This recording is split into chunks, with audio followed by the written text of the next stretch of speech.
Musa amekufa. Kiongozi mkuu wa Israeli, mtu aliyeongoza taifa kutoka Misri, hayupo tena. Lakini Mungu hamalizi kazi zake. Kando ya mto Yordani, Joshua, mtumishi wa Musa, anasikia sauti ya Mwenyezi. Simama uongoe watu wangu. Hii ni saa ya mabadiliko makubwa. Tusome Joshua 1:1-18. Baada ya kifo cha Musa mtumishi wa Bwana, Bwana akamwambia Joshua mwana wa Nuni, aliyekuwa msaidizi wa Musa, Musa mtumishi wangu amekufa. Basi sasa simama, uvuke Yordani huu, wewe na watu hawa wote, uende katika nchi ninayowapa wana wa Israeli. Kuna mambo muhimu tunayakosa katika uteuzi wa Joshua. Kwanza, Mungu anamuita mtumishi wa Musa, si jina lake tu. Hii ni heshima ya umilele kwa uongozi wa awali. Joshua hajafuta historia yake, anajenga juu yake.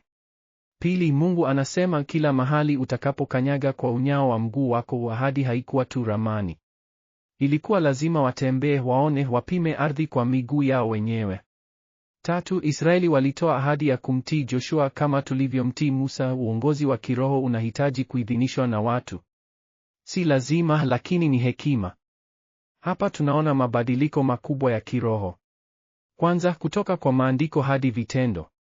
Israeli wamekuwa wakisoma sheria miaka 40, sasa ni wakati wa kuitekeleza. Pili, kutoka msafiri hadi mkazi. Hawatakuwa wahami tena, watakuwa taifa la kudumu lenye mji na hekalu. Tatu, kutoka ahadi hadi utimilifu. Kile Mungu alichoahidi Abrahamu miaka 400 iliyopita kinaanza kutimizwa. Lakini angalia jinsi Mungu anavyomhakikishia Joshua, kama nilivyokuwa pamoja na Musa, ndivyo nitakavyokuwa pamoja na wewe. Uongozi wa kiroho si kazi ya mtu mmoja, ni ushirikiano na Mungu. Katika utaratibu wa Mungu, Joshua, kiongozi wa kijeshi, anaongoza taifa lote. Hii sio ubaguzi, ni mpangilio wa Mungu. Musa alikuwa kiongozi mkuu na Miriam na Haruni wakawa wasaidizi wake. Sasa Joshua, aliyejifunza kwa miaka mingi, anachukua uongozi. Wanawake wa Israeli pia watatoa michango yao muhimu, tutaona Rahabu, Debora na wengine. Lakini kwa sasa Mungu amemteua Joshua kuongoza vita dhidi ya mataifa ya Kanaani.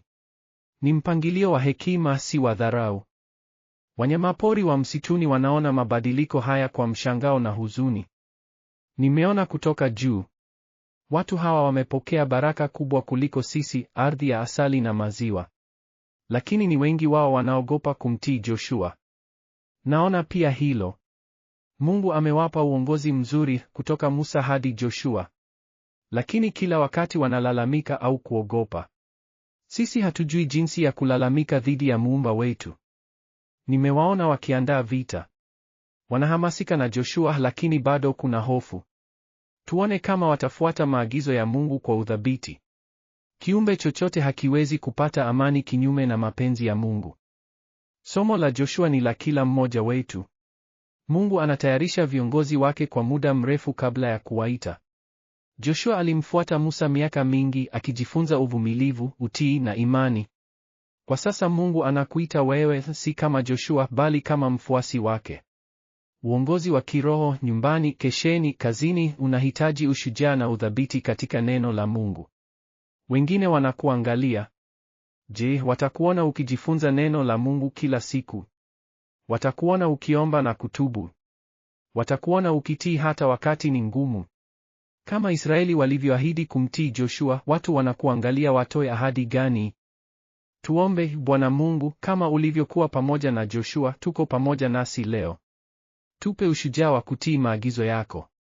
Tufundishe kutembea kwa imani, si kwa kuona. Kama Joshua alivyotakaswa kulifikiria neno lako mchana na usiku, tusaidie pia sisi kuwa na uthabiti katika maandiko yako. Kama Israeli walivyoahidi kumsaidia Joshua, tusaidie pia kuungana na viongozi walio katika mapenzi yako. Kwa jina la Yesu, amina. Jiandikishe kwa maudhui zaidi ya kusoma Biblia.